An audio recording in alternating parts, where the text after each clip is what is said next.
আপনারা জানেন যে ঈদ যাত্রা শেষ হয়েছে এবং যাত্রীরা নিরাপদে এবং স্বাচ্ছন্দ্যে বোধ করে ঈদ যাত্রা করছে। ফিরতি যাত্রা শুরু হয়েছে আমাদের সকাল থেকেই। যাত্রীর চাপ মোটামুটি অনেক ভালোই ছিল। প্রত্যেকটা যাত্রীতেই ট্রেনে যাত্রীর চাপ ছিল।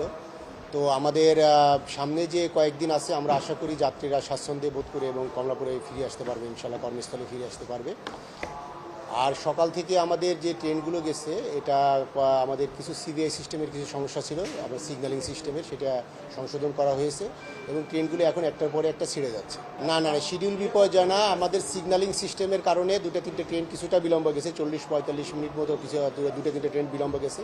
এখন ট্রেনগুলো আস্তে আস্তে আস্তে আস্তে স্বাভাবিক অবস্থায় ফিরে আসতেছে।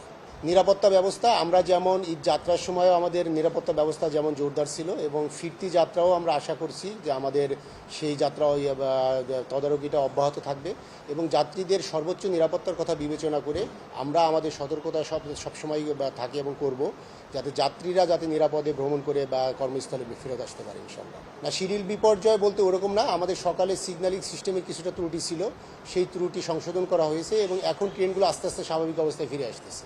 আসার চাপ বা আজকে সরকারি শেষ ছুটির দিন, আমরা আজকেই মোটামুটি ভালো আসবে। যাত্রীর চাপ সকাল থেকেই দেখছি প্রত্যেকটা ট্রেনেই যাত্রীর চাপ ছিল এবং এটা কয়েকদিন কন্টিনিউ করবে আর কি।